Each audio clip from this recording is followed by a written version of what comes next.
Hi Erik, could you tell me more about how Kambi is evolving its product strategy?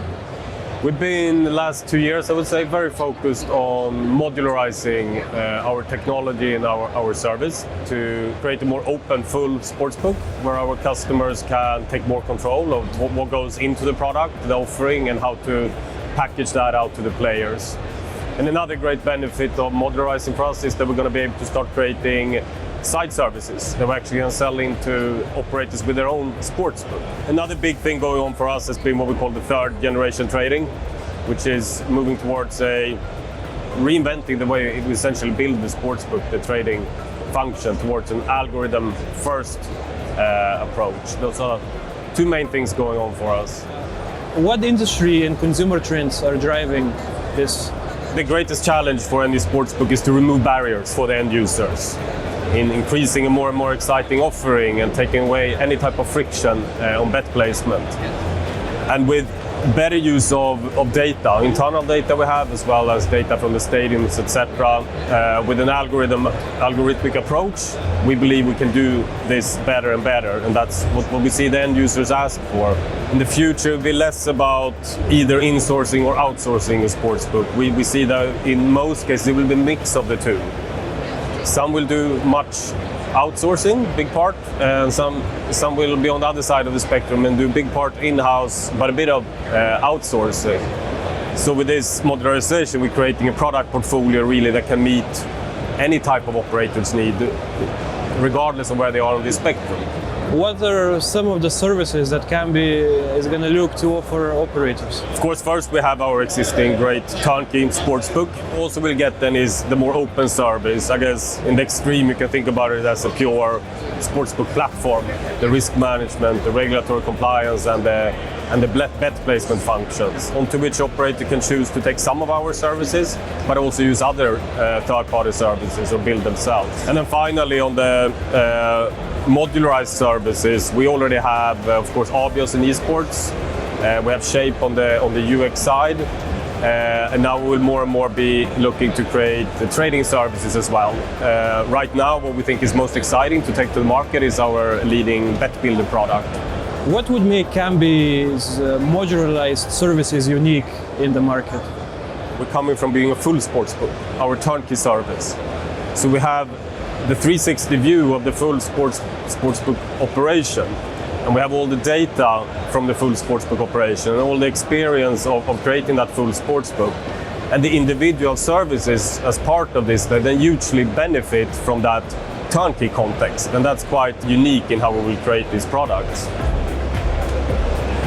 Can you give us a brief introduction to Shape Games? Shape Games is a company that focuses on building omni-channel front-end solutions for the sports betting and casino. So we build web, app and retail, but our main focus is on app, since what most companies see is that most of their revenues these days are generated from app engagement with consumers.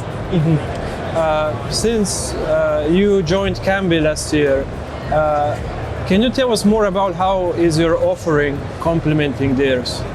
Yes, so Kambi acquired us because they had a big gap when it came to delivering native app to their existing customer base and new clients. And what we have been doing since, we already integrated with the Kambi solution prior to the acquisition and had a long-term relationship with Kambi. What we've done now is integrated and are in conversations with a number of existing Kambi clients to roll out our solution to them and improve the experience for Kambi customers and future prospects as well. How is your partnership with Kambi innovating the front-end experience? Working with Kambi, we have a much stronger and closer collaboration, product development-wise, from the sportsbook and the innovations that are happening there, through to the front end and consumer experience, which will only be able to strengthen what we can bring to market in the future.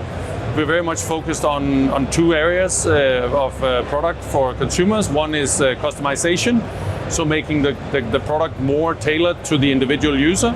And number two is flexibility, which is enabling more flexibility both in the types of bets, the type of how bet builder works and everything else for the consumer to ensure that the product of the future is significantly better than it was before. Mm-hmm. And what can we see from Shape Games by the end of this year?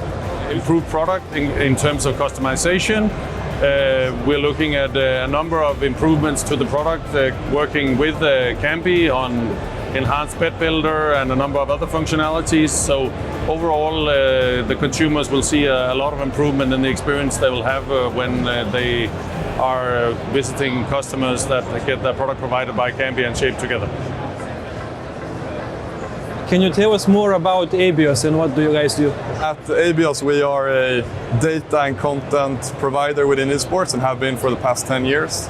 And super exciting now, we're moving into the sports betting space with our own proprietary odds product, which is going to be very fun to see roll out now.